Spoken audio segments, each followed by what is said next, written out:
ಒಂದು 55 ಅಂತಸ್ತಿನ ಕಟ್ಟಡದ ಟೆರೇಸ್ ಮೇಲೆ ಒಬ್ಬ ಮನುಷ್ಯ ನಿಂತಿದ್ದ. ಅವನ ಮುಖದ ಭಾವನೆ ಸಂಪೂರ್ಣವಾಗಿ ತಣ್ಣಗಿತ್ತು.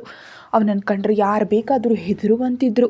ಅವನು ಕಪ್ಪು ಶರ್ಟ್ ಮತ್ತು ಕಪ್ಪು ಪ್ಯಾಂಟ್ ಧರಿಸಿದ್ದ. ಕೈ ತೋಳುಗಳನ್ನ ಮಡಚಿ ಇಟ್ಕೊಂಡಿದ್ದ. ಅವನ ಕಣ್ಣುಗಳು ಕೆಂಪಗಾಗಿದ್ವು. ಮತ್ಯಾವುದೇ ಭಾವನೆ ಇಲ್ಲದೆ ಎದುರಿಗಿನ ನಗರವನ್ನು ನೋಡ್ತಿದ್ದ. ಅವನ ಹೊಂಬಣ್ಣದ ಕೂದಲು ಗಾಳಿಯಲ್ಲಿ ಹಗುರವಾಗಿ ಹಾರಾಡ್ತಿತ್ತು. ಅವನು ತನ್ನೆರಡೂ ಕೈಗಳನ್ನ ಹಿಂದೆ ಕಟ್ಟಿ ನಿಂತಿದ್ದ. ಅವನು ತುಂಬ ಅಶಾಂತನಾಗಿರುವಂತೆ ಕಾಣ್ತಿದ್ದ. ಅವನ ಕಣ್ಣಲ್ಲಿ ಪ್ರಪಂಚದೆಲ್ಲ ಪ್ರಶ್ನೆಗಳಿದ್ದಂತೆ ತೋರ್ತಿತ್ತು. ಒಂದು ಕಡೆಯಿಂದ ನೋಡಿದ್ರೆ ಆ ಆಳವಾದ ಸಮುದ್ರದಂಥ ಕಣ್ಣುಗಳನ್ನ ಕಂಡು ಭಯ ಆಗ್ತಿತ್ತು. ಇನ್ನೊಂದು ಕಡೆಯಿಂದ ನೋಡಿದ್ರೆ ಆ ಕಣ್ಣುಗಳಲ್ಲಿ ಅಡಗಿರೋ ರಹಸ್ಯವೇನು, ಈ ಕಣ್ಣುಗಳಲ್ಲಿ ಸಮುದ್ರದಷ್ಟು ಆಳವಾದ ಪ್ರಶ್ನೆಗಳು ಹೇಗಿವೆ ಅಂತ ತಿಳಿಯೋದಕ್ಕೆ ಯಾರಾದರೂ ಮೈಮರಿತಿದ್ರು. ಅವು ಎಂದಿಗೂ ಬಿಡಿಸಲಾಗದ ಒಂದು ಒಗಟಿನಂತಿದ್ದವು. ಅಷ್ಟರೊಬ್ಬ ವ್ಯಕ್ತಿ ಅವನ ಹಿಂದೆ ಬಂದು ನಿಂತ. ಮುಂಭಾಗವನ್ನೇ ನೋಡ್ತಿದ್ದ ಆ ವ್ಯಕ್ತಿ ಯಾವುದೇ ಭಾವನೆ ಇಲ್ಲದೆ ಹೇಳ್ದ, ಬಾಸ್, ನಾವು ಲೊಕೇಶನ್ ಪತ್ತೆ ಮಾಡಿದ್ದೀವಿ. ಅವನೀಗ ಎಲ್ಲಿದ್ದಾನಂತ ಗೊತ್ತಾಗಿದೆ. ಇನ್ನು ನಾವು ಅವನನ್ನು ಹಿಡಿಯೋದಕ್ಕೆ ಸಾಧ್ಯವಾಗಿಲ್ಲ. ಆದರೆ ಅವನು ಕಾಡಿನ ಬಳಿ ಎಲ್ಲೋ ಅಡ್ಕೊಂಡಿದ್ದಾನೆ. ನಾವು ಪತ್ತೆ ಮಾಡಿದವನಿಗೆ ಗೊತ್ತಿಲ್ಲ. ನೀವಲ್ಲಿಗೆ ಬರೋದಕ್ಕೆ ಬಯಸುವಿರಾ ಅಥವಾ ನಾವೇ ಹೋಗಿ ಅವನ ಕೆಲಸ ಮುಗಿಸೋಣವಾ? ಇದನ್ನು ಕೇಳಿ ಆ ವ್ಯಕ್ತಿ ತನ್ನ ಗಂಭೀರ ಧ್ವನಿಯಲ್ಲಿ ಹೇಳ್ದ, ಇಲ್ಲ, ನಾನೇ ಹೋಗ್ತೀನಿ ಮತ್ತು ನಾನೇ ಅವನ ಕೆಲಸ ಮುಗಿಸ್ತೀನಿ. ಅವನು ಅತ್ಯಂತ ಶಾಂತವಾಗಿ ಮಾತಾಡ್ತಿದ್ದ. ಅವನ ಧ್ವನಿ ಎಷ್ಟು ಶಾಂತವಾಗಿತ್ತಂದರೆ ಯಾರಾದರೂ ಕೇಳದಿದ್ದರೆ ಭಯದಿಂದ ನಡುಗುವಂತಿದ್ರು. ಅವನ ಧ್ವನಿ ಆಕರ್ಷಕವಾಗಿದ್ದರು. ಅವನ ವ್ಯಕ್ತಿತ್ವ ಎಲ್ಲರನ್ನೂ ಬೆದರಿಸುವಂತಿತ್ತು. ಅವನಿಂದ ಹೊರಬರ್ತಿದ್ದ ಶಕ್ತಿಯುತ ಪ್ರಭಾವ ಯಾರನ್ನು ಹೆದರಿಸೋದಕ್ಕೆ ಸಾಕಾಗಿತ್ತು. ಇಷ್ಟು ಹೇಳಿದ ನಂತರ ಅವನ ಹಿಂದೆ ತಿರುಗಿ ಆ ಮನುಷ್ಯನನ್ನು ನೋಡಿ ಸನ್ನೆ ಮಾಡ್ದ. ನಂತರ ಒಬ್ಬ ಯಂತ್ರಮಾನವನಂತೆ ಮುನ್ನಡೆದ. ಅವನ ಹಿಂದೆ ಆ ವ್ಯಕ್ತಿಯು ರೋಬೋಟ್ನಂತೆ ಅನುಸರಿಸ್ದ. ಇನ್ನೊಂದೆಡೆ ಒಂದು ಪುಟ್ಟದಾದ ಮತ್ತು ಸುಂದರವಾದ ಬಿಳಿ ಬಣ್ಣದ ಮನೆಯ ಸುತ್ತಲೂ ಅಂದವಾದ ಹೂಗಳಿದ್ವು. ಯಾರಾದರೂ ಆ ಮನೆ ಹತ್ತಿರದಿಂದ ಹೋದರೆ ಆ ಹೂಗಳ ಸಿಹಿಯಾದ ಸುಗಂಧ ಅವ್ರ ಮೂಗಿಗೆ ಬಡಿದು ಮನಸ್ಸನ್ನು ಮುಟ್ಟುವಂತಿತ್ತು. ಆ ಮನೆಯ ಒಳಗಿನಿಂದ ಒಬ್ಬ 16-17 ವರ್ಷದ ಹುಡುಗಿ ಕೋಪದಿಂದ ಕೂಗ್ತಿದ್ಲು, ಅಕ್ಕ, ನನ್ನ ಚಾರ್ಜರ್ ಎಲ್ಲಿದೆ? ನನಗೆ ನನ್ನ ಚಾರ್ಜರ್ ಸಿಗ್ತಿಲ್ಲ. ನೀವೆಲ್ಲಿಟ್ಟಿದ್ದೀರಿ? ನೀವು ತುಂಬ ಕೆಟ್ಟ ಕೆಲಸ ಮಾಡ್ತೀಯಾ. ನನಗೆ ಹೇಗಾದರೂ ಮಾಡಿ ನನ್ನ ಚಾರ್ಜರ್ ಹುಡುಕೊಡು. ದಯವಿಟ್ಟು ನನ್ನ ಫೋನ್ ಹುಡುಕು. ನಿಮಗೆ ಕಾಲೇಜಿಗೆ ಹೋಗೋ ಆ ಥರ ಇಲ್ವಾ?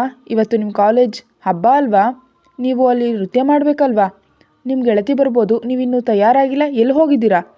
ಹೂವಿನ ತೋಟದಲ್ಲಿ ಗಾರ್ಡನ್ನ ಹಸಿರು ಹುಲ್ಲಿನ ಮೇಲೆ ಒಬ್ಬ ಹುಡುಗಿ ಕೂತಿದ್ಲು. ಅವಳು ಕೆಂಪು ಮತ್ತು ಬಿಳಿ ಬಣ್ಣದ ಕೆತ್ತನೆಯ ಕೆಲಸ ಇರೋ ಸುಂದರವಾದ ಲಂಗವನ್ನು ಧರಿಸಿದ್ಲು. ಅವಳು ತನ್ನ ಕೂದಲನ್ನು ಜಡೆಯಾಗಿ ಹೆಣೆದಿದ್ಲು. ಆ ಕೂದಲು ಮಂಡಿಗಿಂತಲೂ ಕೆಳಗಿತ್ತು. ಜಡೆಯಲ್ಲಿ ಗುಲಾಬಿ ಮತ್ತು ಮಲ್ಲಿಗೆ ಹೂವನ್ನು ಮುಡಿದಿದ್ಲು. ಅವಳು ಹೂವಿನ ಹಾರಗಳನ್ನ ತಯಾರಿಸ್ತಿದ್ಲು. ಅವಳು ಹೂವಿನಿಂದ ಮಾಡಿದ ಆಭರಣಗಳನ್ನ ತನ್ನ ಕೈ, ಕಾಲು ಮತ್ತು ಕುತ್ತಿಗೆಗೆ ಹಾಕ್ಕೊಂಡಿದ್ಲು. ಹಿಂದಿನಿಂದ ನೋಡೋದಕ್ಕೆ ಅವಳು ಅತ್ಯಂತ ಸುಂದರವಾಗಿ ಕಾಣ್ತಿದ್ಲು. ಯಾರೋ ಕರೆ ಧ್ವನಿ ಕೇಳಿ ಅವಳು ಹಿಂದೆ ತಿರುಗಿದ್ಲು. ಅವಳು ತುಂಬ ಸುಂದರವಾಗಿದ್ದಾಳೆ. ಅವಳು ಅಕ್ಷರಶಃ ರಾಧೆಯಂತೆ ಕಾಣ್ತಿದ್ದಾಳೆ, ಅಥವಾ ಇಂದು ಅವಳು ರಾಧೆ ವೇಷ ತೊಟ್ಟಿದ್ದಾಳೆ. ಅವಳು ಅತ್ಯಂತ ಅಸನ್ಮುಖಿಯಾಗಿದ್ಲು. ಎದುರಿಗೆ ಹೂವಿನ ತಟ್ಟೆ ಹಿಡಿದು ನಿಂತಿದ್ದ ಮಹಿಳೆಯನ್ನು ಕಂಡು ಅವಳು ಎದ್ದು ಬಂದು ಆ ಹೂವಿನ ತಟ್ಟೆಯನ್ನು ಪಡೆಯುತ್ತಾ ಹೇಳಿದ್ಲು, ರಾಧೆ ರಾಧೆ, ಚಿಕ್ಕಮ್ಮ, ನೀವಿಷ್ಟು ಬೆಳಿಗ್ಗೆ ಎಲ್ಲಿಗೆ ಬಂದಿದ್ದೀರಾ? ಈ ಹೂಗಳನ್ನ ನನಗಾಗಿ ಆರಿಸಿ ತಂದಿದ್ದೀರಲ್ವಾ? ನನಗೆ ತುಂಬ ಇಷ್ಟ ಆದವು. ಇವತ್ತು ನಾನು ನಮ್ಮ ರಾಧಾಕೃಷ್ಣನಿಗೆ ಈ ಹೂಗಳನ್ನ ಅರ್ಪಿಸ್ತೀನಿ.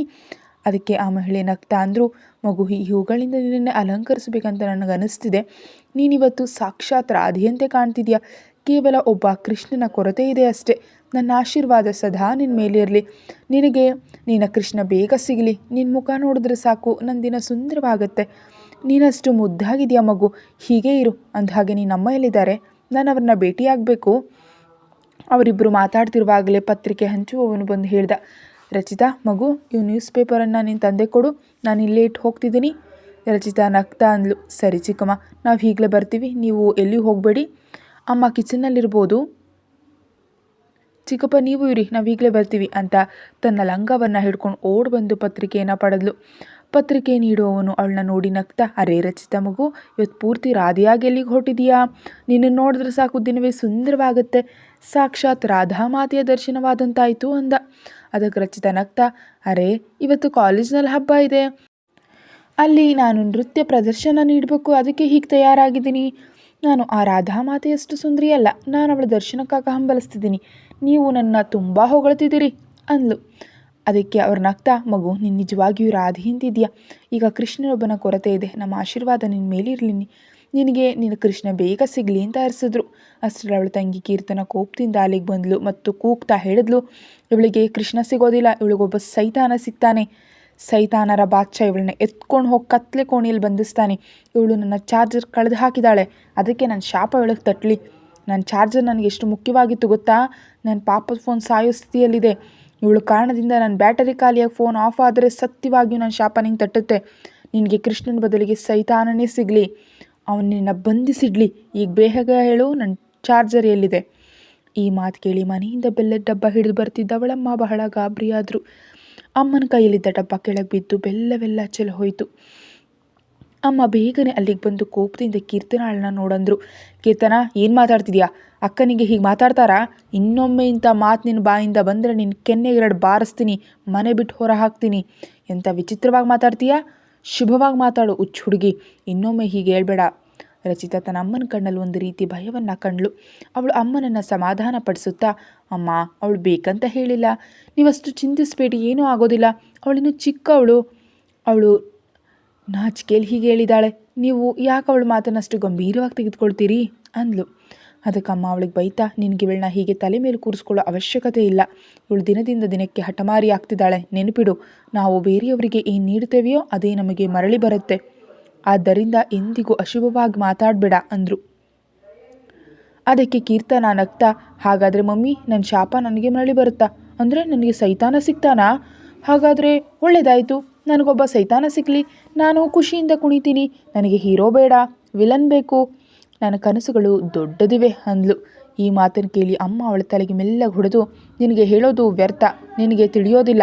ಯಾವಾಗ ಸಂಕಷ್ಟಕ್ಕೆ ಸಿಲುಕ್ತೀಯೋ ಆಗ ನಾನೇ ನೆನಪಾಗ್ತೀನಿ, ಹುಚ್ಚು ಹುಡುಗಿ. ಈಗ ಹೋಗು, ಶಾಲೆಗೆ ತಡ ಆಗುತ್ತೆ, ತಯಾರಾಗು ಅಂದರು. ಅದಕ್ಕೆ ಕೀರ್ತನ ಕೋಪದಿಂದ ಮುಖ ತಿರುಗಿಸಿ ಅಲ್ಲಿಂದ ಹೋದ್ಲು. ಹೋಗ್ತಾ ಮತ್ತೆ ತಿರುಗಿ ರಚಿತಾಳನ್ನು ನೋಡಿ, ಆದರೆ ಈಗಲಾದರೂ ಹೇಳು, ನನ್ನ ಚಾರ್ಜರ್ ಎಲ್ಲಿದೆ ಅಂತ ಕೇಳಿದ್ಲು. ಅದಕ್ಕೆ ರಚಿತಾ ನಿಟ್ಟುಸಿರು ಬಿಟ್ಟು, ನಿನ್ನ ಚಾರ್ಜರ್ ನಿನ್ನ ಕೋಣೆಯ ಬೆಡ್ ಕೆಳಗೆ ಬಿದ್ದಿದೆ. ನಿನ್ನೆ ರಾತ್ರಿ ಯಾರೋ ಕೋಪದಿಂದ ನನಗೆ ಎಸೆದಿದ್ರು, ನಾನು ಅದನ್ನು ಬೆಡ್ ಕೆಳಗೆ ತಳ್ಳಿದ್ದೆ, ಹೋಗಿ ಹುಡುಕೋ ಅಂದ್ಲು. ಇದನ್ನು ಕೇಳಿ ಕೀರ್ತನ ಹೋದ್ಲು. ರಚಿತಾಳಮ್ಮ ಬೇಗನೆ ತನ್ನ ಕಣ್ಣಿನ ಕಾಡಿಗೆ ತೆಗೆದು ಅವಳ ಕಿವಿ ಹಿಂದೆ ಹಚ್ತಾ, ನನ್ನ ಮಗುವಿಗೆ ಯಾರ ಕೆಟ್ಟ ದೃಷ್ಟಿಯೂ ಬೀಳಬಾರ್ದು, ಇವತ್ತೇ ನಿನ್ನ ದೃಷ್ಟಿ ತೆಗಿತೀನಿ. ಈಗ ನಿನಗೆ ಕಾಲೇಜಿಗೆ ತಡ ಆಗ್ತಿದೆ ಅಲ್ವಾ? ನಾನು ನಿನ್ನ ತಂದೆಗೆ ಹೇಳ್ತೀನಿ ನಿನ್ನ ಕಾಲೇಜಿಗೆ ಬಿಡೋದಕ್ಕೆ. ನಿನ್ನಪ್ಪ ಕೂಡ ಇಂದು ತುಂಬ ಸೋಮಾರಿಯಾಗಿದ್ದಾರೆ. ಇವತ್ತೊಬ್ಬಳೇ ಕಾಲೇಜಿಗೆ ಹೋಗೋ ಅವಶ್ಯಕತೆ ಇಲ್ಲ, ಯಾರು ಕೆಟ್ಟ ದೃಷ್ಟಿ ಬೀಳುತ್ತೋ ಏನೋ. ನಿಮ್ಮಪ್ಪ ಈಗಲೇ ಬರ್ತಾರೆ, ನಿನ್ನ ಕಾಲೇಜಿಗೆ ಬಿಟ್ಟು ಅವ್ರ ಆಫೀಸ್ಗೆ ಹೋಗ್ತಾರೆ ಅಂದರು. ಇದಕ್ಕೆ ರಚಿತಾ ಹ್ಞೂ ಅಂತ ತಲೆ ಆಡಿಸಿ ನಗ್ತಾ ಮನೆಯೊಳಗೆ ಹೋದ್ಲು. ನಂತರ ಅವಳ ತಂದೆ ಅವಳನ್ನ ಕಾಲೇಜಿಗೆ ಕರೆದೊಯ್ದರು. ಅವಳು ತನ್ನ ತಂದೆಯ ಸ್ಕೂಟಿ ಹಿಂದೆ ಕೂತಿದ್ಲು. ತಂದೆ ಸ್ಕೂಟಿ ಚಲಾಯಿಸ್ತಾ ಇದ್ದರು. ಅವಳು ಸುಂದರವಾದ ಉದ್ದನೆಯ ಕೂದಲು ಗಾಳಿಗೆ ಹಾರುತ್ತಿತ್ತು. ಅವಳಿಗೆ ಕೂದಲನ್ನು ನಿಭಾಯಿಸೋದು ಕಷ್ಟ ಆಗ್ತಿತ್ತು. ಆದ್ದರಿಂದ ಅವಳು ತನ್ನ ಜಡೆಯನ್ನು ಮುಂದಕ್ಕೆ ಹಾಕೊಂಡ್ಳು ಮತ್ತು ತನ್ನ ದುಪ್ಪಟ್ಟವನ್ನು ಕೂಡ ಮುಂದೆ ಮಾಡಿಕೊಂಡು ತನ್ನ ಕೋಕಿಲೆಯಂಥ ಧ್ವನಿಯಲ್ಲಿ ಹಾಡೋದಕ್ಕೆ ಶುರು ಮಾಡಿದ್ಲು. ಈ ಹಾಡು ಯಾರನ್ನಾದರೂ ಮೈ ಮರೆಯುವಂತೆ ಮಾಡುವಂತಿದ್ದು. ಆದರೆ ಇದ್ದಕ್ಕಿದ್ದಂತೆ ಅವಳ ತಂದೆ ಸ್ಕೂಟಿ ನಿಲ್ಲಿಸಿದ್ರು. ರಚಿತಾ ಆಶ್ಚರ್ಯದಿಂದ, ಅಪ್ಪ ಯಾಕೆ ಸ್ಕೂಟಿ ನಿಲ್ಲಿಸಿದ್ರಿ? ನಮ್ಮ ಕಾಲೇಜಿಗೆ ತಡ ಆಗ್ತಿದೆ ಅಂದ್ಲು. ಇದಕ್ಕೆ ಅವಳ ತಂದೆ ಸ್ವಲ್ಪ ಗಾಬರಿಯಿಂದ, ಮಗು ನಿನ್ನ ದುಪ್ಪಟ್ಟದಿಂದ ಮುಖವನ್ನು ಮುಚ್ಕೋ, ಬಿಸಿಲು ಹೆಚ್ಚಾಗಿದೆ, ನಿನಗೆ ಅಲರ್ಜಿ ಆಗ್ಬೋದು, ಈ ಭಾಗದಲ್ಲಿ ಧೂಳು ಮತ್ತು ಪೊಲ್ಯೂಷನ್ ಕೂಡ ಹೆಚ್ಚಿದೆ, ನಿನ್ನ ಆರೋಗ್ಯ ಕೆಡ್ಬೋದು, ಆದ್ದರಿಂದ ಮುಖ ಮುಚ್ಕೋ ಅಂದರು. ರಚಿತಾ ತನ್ನ ತಂದೆಯ ಮುಖದಲ್ಲಿ ಗಾಬರಿಯನ್ನು ಸ್ಪಷ್ಟವಾಗಿ ಕಂಡ್ಳು. ಅವಳಿಗೆ ಗೊತ್ತು ಇದು ಬಿಸಿಲು ಅಥವಾ ಧೂಳಿಗಾಗಲ್ಲ, ಬೇರೆ ಯಾವುದೋ ಕಾರಣಕ್ಕಾಗಿದೆ ಅಂತ ಅವಳಿಗೆ ಚೆನ್ನಾಗಿ ತಿಳಿದಿತ್ತು. ಆದ್ದರಿಂದ ಅವಳು ಬೇಗನೆ ಮುಖ ಮುಚ್ಕೊಂಡ್ಳು. ಯಾಕಂದರೆ ಅವಳು ತನ್ನ ತಂದೆಯನ್ನು ಹೆಚ್ಚು ತೊಂದರೆಗೆ ಸಿಲುಕಿಸೋದಕ್ಕೆ ಇಷ್ಟ ಇರಲಿಲ್ಲ. ಇನ್ನೊಂದೆಡೆ ರಸ್ತೆಯಲ್ಲೆಲ್ಲ ಗಾಡಿಗಳು ಪಕ್ಕಕ್ಕೆ ಸರಿದಿದ್ವು. ಯಾಕಂದರೆ ಮಧ್ಯದಲ್ಲಿ ಕಪ್ಪು ಬಣ್ಣದ ಐಷಾರಾಮಿ ಕಾರುಗಳ ಸಾಲು ಹೋಗ್ತಿತ್ತು. ಅದರಲ್ಲಿ ಮಧ್ಯದ ಕಾರು ಅತ್ಯಂತ ವೈಭವೋಪೇತವಾಗಿತ್ತು. ಅದರಲ್ಲೊಬ್ಬ ವಿಶೇಷ ವ್ಯಕ್ತಿ ಕೂತಿದ್ದ. ಅವನು ಪ್ರಪಂಚದ ನಂಬರ್ 1 ಉದ್ಯಮಿ ಅಗ್ನಿವರ್ಮ. ಅವನು ಕೇವಲ ಉದ್ಯಮಿಯಲ್ಲ, ಒಬ್ಬ ಭಯಾನಕ ಗ್ಯಾಂಗ್ಸ್ಟರ್ ಕೂಡ. ಅವನ ಹೆಸರು ಕೇಳಿದ್ರೆ ಎಲ್ಲರೂ ಹೆದರ್ತಿದ್ರು. ಅವನು ಗ್ಯಾಂಗ್ಸ್ಟರ್ ಎಂದೇ ಇಡೀ ಜಗತ್ತಿಗೆ ತಿಳಿದಿದ್ರು ಯಾರೂ ಏನೂ ಮಾಡಲು ಸಾಧ್ಯ ಇರಲಿಲ್ಲ. ಯಾಕಂದರೆ ಅವನ ವಿರುದ್ಧ ಯಾರಾದರೂ ಹೋದರೆ ಅವರನ್ನು ಈ ಜಗತ್ತಿನಿಂದಲೇ ಮಾಯ ಮಾಡ್ತಿದ್ದ.